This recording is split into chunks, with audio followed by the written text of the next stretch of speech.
Key news now, a pedestrian was rushed to the hospital after being hit while crossing the street, and the driver never even stopped. News Channel 5's Dan Kennedy has been following the investigation all morning for us. And Dan, we understand the victim is still in critical condition. Yeah, still at the hospital, and doctors have been working throughout the night trying to save this man's life. Police say he has life-threatening injuries after being hit while crossing the street. It's Clarksville Pike over near 18th Avenue North, and this is what the scene looked like when police first got there. Happened just before midnight, but they were there for hours, and that roadway was closed as the fatal response team was on the scene photographing evidence. You see there was plenty of debris, and they were focusing their attention in that left turning lane. That's where the point of impact was, and that's where they found the victim. He was taken immediately to Vanderbilt University Medical Center, where he remains this morning. At last check, I'm told he is alive, but he is in critical condition with those life-threatening injuries. The driver of that car kept going, and police don't have any kind of vehicle description for us to pass along to you. They're hoping maybe somebody out there driving on that road at the same time, a little before midnight, might have seen something, and if that's the case, Metro Police definitely want to hear from you as the search for that hit-and-run driver this morning continues. Reporting live from the North Police Precinct, Dan Kennedy, News Channel 5. Dan, thank you. Also breaking this morning, police are investigating a stabbing in South Nashville. Happened just before 6 this morning at North Hill Apartments on Lewis Street. The suspect knocked on the door and stabbed the man in both legs with a box cutter. The suspect ran away, and so far all we know is that it is a black man with a red shirt and black pants. And we're working to learn more about the victim's condition, so stay with News Channel 5 for updates. The manhunt lasted for more than 10 hours, but now a suspected serial arsonist is behind bars in Overton County. Kevin Boer was on the run in Livingston since 7:30 last night. The TBI, FBI, THP, and surrounding police departments helped local police find him. One of the homes Boer reportedly set on fire was destroyed.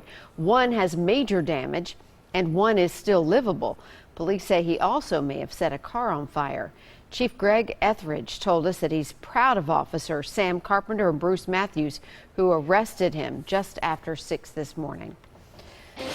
A man is in the hospital after a shooting in North Nashville, and officers say the victim showed up at the hospital about 12:30 this morning, but they think the shooting happened about an hour earlier on Clay Street. The victim told police that he was shot in the leg during what he says was a robbery.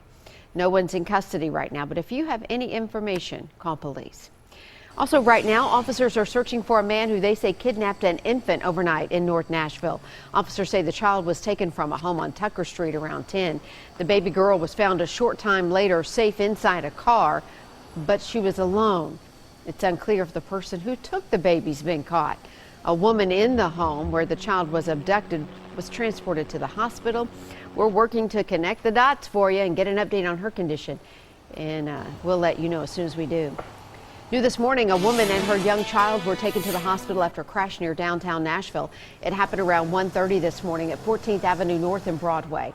Officers say a car ran a red light and T-boned another vehicle. The woman and child are expected to be okay.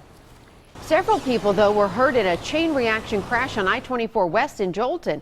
Officers say a car stalled in the left lane and it caused a pileup involving 4 cars. Officers on scene say those injuries were minor, and everybody taken to Skyline, but expected to be okay. Also new this morning, a gunman is on the run accused of shooting a man in Hopkinsville. The Kentucky New Era reports it happened early Sunday. The 20-year-old victim says he was in a fight and shot on Wildwood Drive. He's expected to be all right. A Metro teacher is arrested for videotaping dozens of elementary school students who were changing clothes. Former Napier Elementary music teacher Jarrett Jones worked at the school from 2011 to 2015. Police say he secretly recorded more than 40 elementary school girls as they undressed inside a closet. Jones now teaches at Antioch High School. Police tell us they have contacted most of the victims. They should be locked up and don't let back out. That's nasty. And now kids being traumatized for that. That ain't cool. Police say an Antioch High School staff member spotted suspicious files on his computer and reported it to authorities. Happening today, Nashville's pot laws could change. A new measure gives Metro Police options for people found with a half an ounce of marijuana or less. They could pay a fine or do some community service. Metro Council is expected to approve that measure for a third and final time at the reading tonight.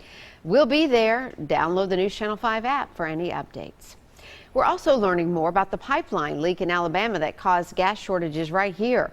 Federal officials now say 340,000 gallons of gasoline is lost because of the Colonial pipeline break.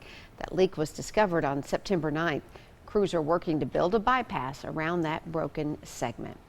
And as a result of the leak, state officials here in Tennessee are investigating 600 complaints of price gouging. The majority of those complaints are from right here in Nashville. People reported gas stations advertising prices as low as $2.99, others as high as $9.99. The complaints have slowed through this morning from 1:15 a.m. to noon. We had received only 6 complaints total. So I guess that is a good barometer for showing that people's panic about the gas shortage has lessened. According to AAA, the average of a gallon of unleaded in Tennessee is $2.13. That average in Nashville is $2.28. That's up almost 30 cents from last week. Clarksville sitting at about $2.16 a gallon. An important state leader is calling it quits. In a letter, Tennessee House Majority Leader Gerald McCormick announced he will not seek re-election. The Chattanooga Republican has held the chamber's second most powerful post since 2011. Representative McCormick didn't give a reason as to why he won't run again.